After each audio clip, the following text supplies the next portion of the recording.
Hoje é o Salmo 43. O texto de hoje fala sobre o Messias Jesus, que confia plenamente na aliança de redenção de Deus até mesmo em meio aos sofrimentos da cruz. Fala sobre o Messias Jesus, que deseja entrar na presença de Deus por meio da luz e da verdade de Deus. E também fala sobre o louvor do Messias Jesus, que tem a certeza da vitória final da ressurreição. Então, o que nos diz a palavra? Hoje vamos entender isso e compartilhar da graça. Primeiramente, o texto de hoje fala sobre o Messias Jesus, que confia plenamente na aliança de redenção de Deus até mesmo em meio aos sofrimentos da cruz. No texto de hoje, Salmo 43, versículos 1 a 2, está escrito: Faze-me justiça, ó Deus, e pleiteia minha causa contra a nação impia. Livra-me do homem enganador e injusto. Pois tu és o Deus da minha fortaleza, por que me rejeitaste? Por que ando lamentando por causa da opressão do inimigo? Faze-me justiça, ó Deus, e pleiteia minha causa contra a nação impia. Livra-me do homem enganador e injusto. O Salmo 43 de hoje é considerado por muitos estudiosos como um poema contínuo com o Salmo 42 anterior, ou como um salmo gêmeo.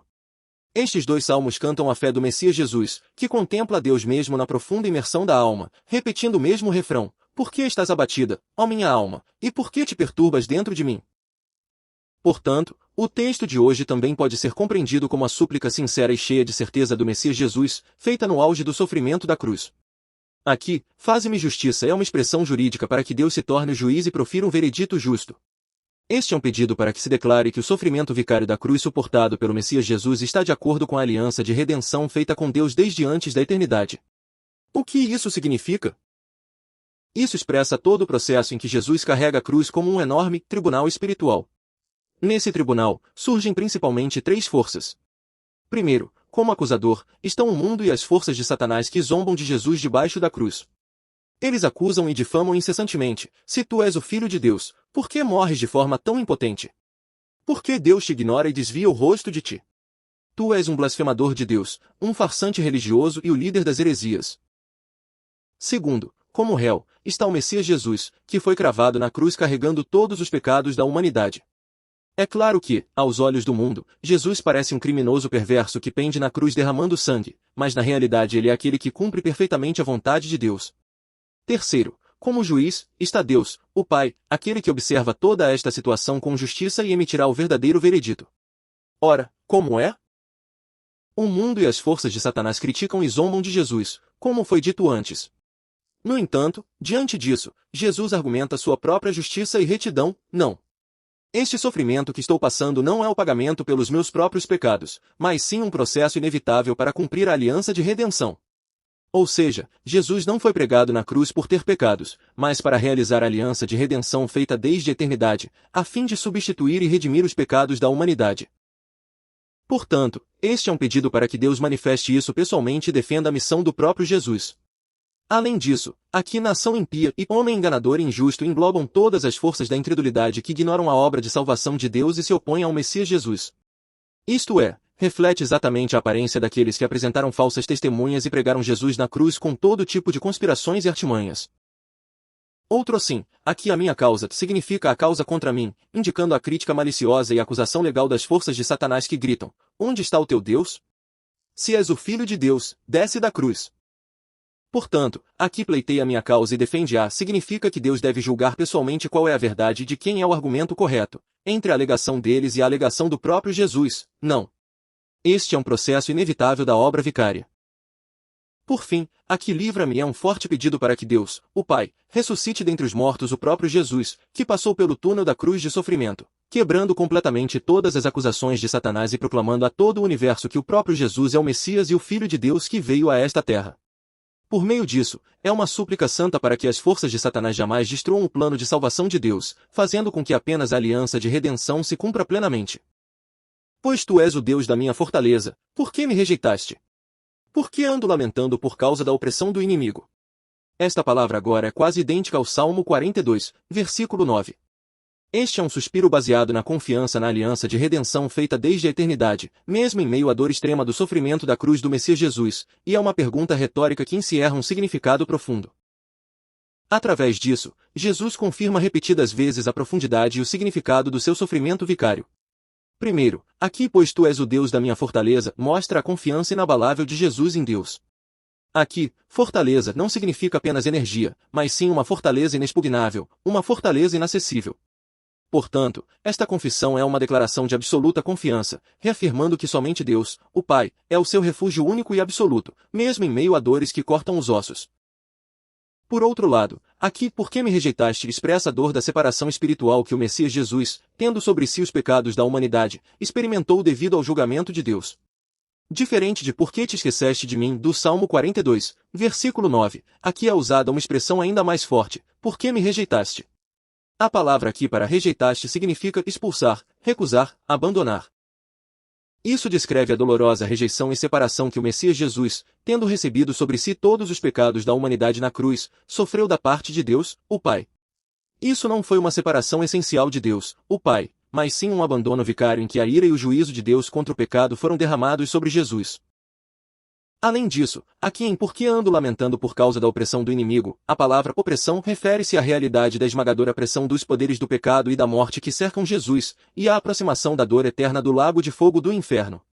Ou seja, a cruz foi mais do que um simples sofrimento físico, foi o lugar onde a punição eterna do lago de fogo do inferno, que nós, pecadores, deveríamos receber, concentrou-se sobre Jesus. Aqui, ando lamentando descreve a escuridão espiritual e o desespero que um pecador colocado sob o justo julgamento de Deus deve legitimamente experimentar, ou seja, a própria realidade do lago de fogo do inferno. Ou seja, Jesus era alguém sem pecado, mas em nosso lugar, pecadores, ele carregou o sofrimento eterno do lago de fogo do inferno, que é a paga inevitável do pecado. De fato, a estranha escuridão que cobriu a colina da cruz do Calvário há 2000 anos foi um evento que revelou simbolicamente essa realidade espiritual. Apesar disso, todos esses porquê que aparecem aqui não são dúvidas ou falta de fé, mas sim perguntas retóricas baseadas na firme confiança na aliança de redenção. Isso enfatiza a resposta esperada sobre por que o próprio Jesus teve que passar por tal dor de separação espiritual e dor do lago de fogo do inferno na cruz. Ou seja, a razão pela qual Deus fez Jesus passar por essa imensa dor foi para cumprir infalivelmente o plano de redenção estabelecido desde a eternidade. Em última análise, esta palavra testifica que Jesus carregou sobre si, em nosso lugar, tanto a punição vertical, que pode ser chamada de separação espiritual de Deus, quanto a punição horizontal, que pode ser chamada de sofrimento eterno do lago de fogo do inferno. Em outras palavras, Jesus completou a verdadeira salvação ao suportar pessoalmente a dor dessa punição na cruz, pagando total e de uma vez por todas o preço de todos os nossos pecados, resgatando-nos da morte eterna e nos trasladando para a vida eterna. Em segundo lugar, o texto de hoje fala sobre o Messias Jesus, que deseja entrar na presença de Deus por meio da luz e da verdade de Deus. No texto de hoje, Salmo 43, versículos 3 a 4. Envia a tua luz e a tua verdade, para que me guiem e me levem ao teu santo monte e aos teus tabernáculos. Então irei ao altar de Deus, a Deus, que é a minha alegria exultante. Com harpa te louvarei, ó Deus, Deus meu. Envia a tua luz e a tua verdade, para que me guiem e me levem ao teu santo monte e aos teus tabernáculos.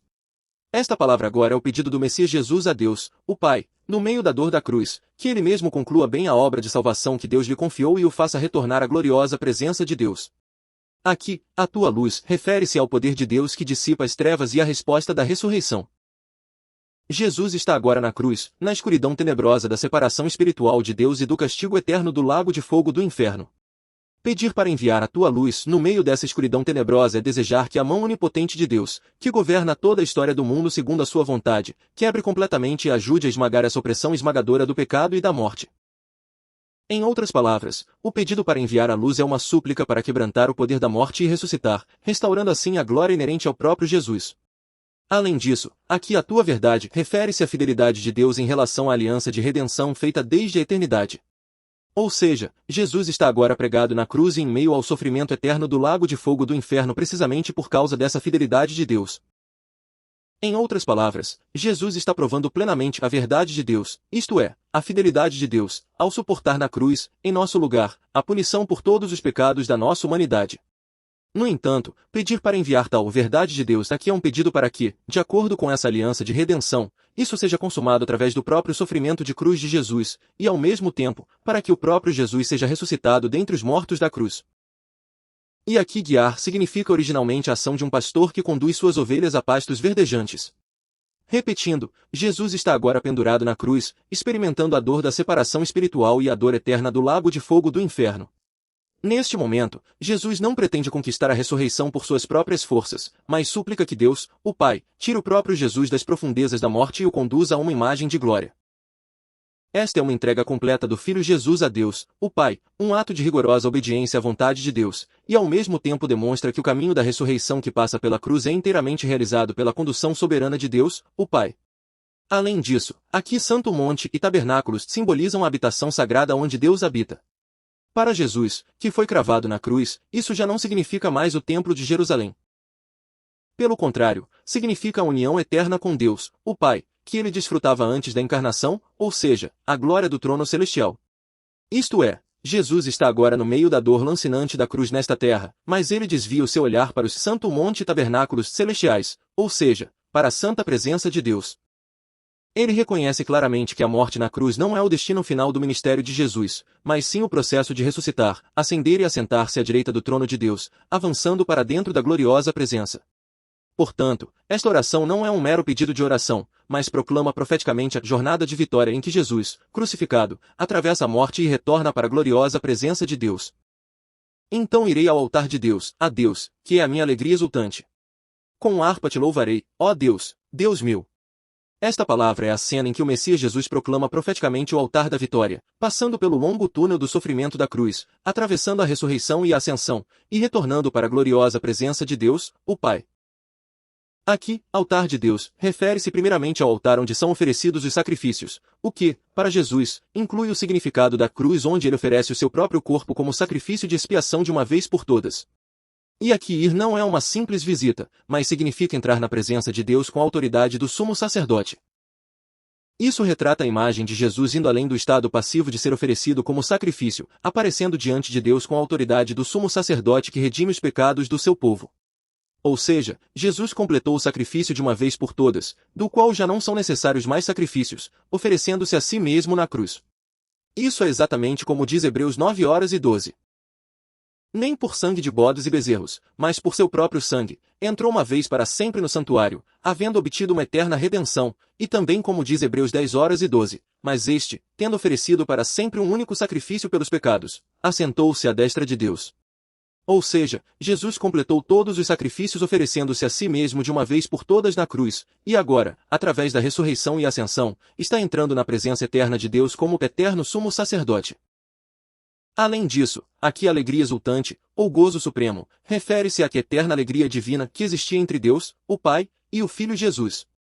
Ou seja, Jesus experimentou na cruz a imensa dor da separação espiritual, onde a face de Deus estava oculta, e a dor do lago de fogo do inferno, mas ele contemplou a glória da alegria eterna que voltaria a desfrutar com Deus, o Pai, além daquele sofrimento. Isso é idêntico ao que diz Hebreus 12:2. Olhando para Jesus, autor e consumador da fé, o qual, pelo gozo que lhe estava proposto, suportou a cruz, desprezando a vergonha, e está assentado à destra do trono de Deus. Ou seja, a maior alegria de Jesus não era evitar o sofrimento da cruz, mas cumprir a vontade de Deus, o Pai, e entrar na sua glória.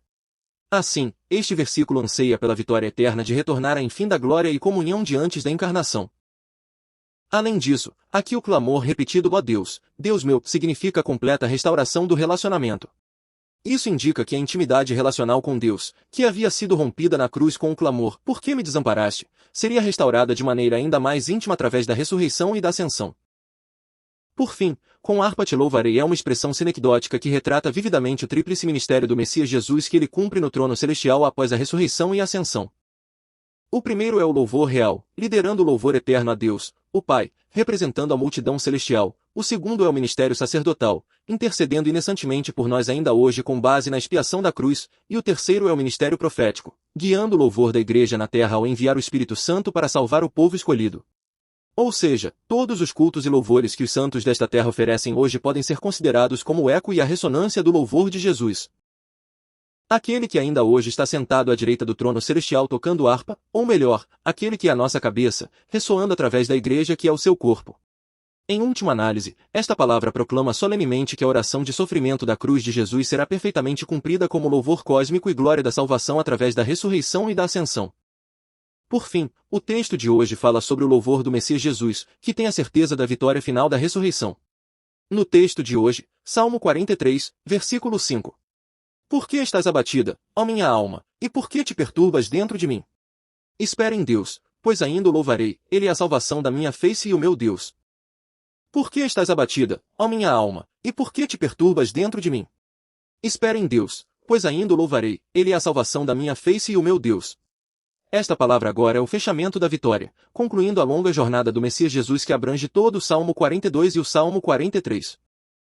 Esta é a canção final da vitória proclamada à sua própria alma pelo Messias Jesus, que passou pela extrema dor da separação espiritual da cruz e pela dor eterna do lago de fogo do inferno, com a certeza da gloriosa ressurreição e da vitória eterna, ou melhor, confirmando-a como se já tivesse acontecido.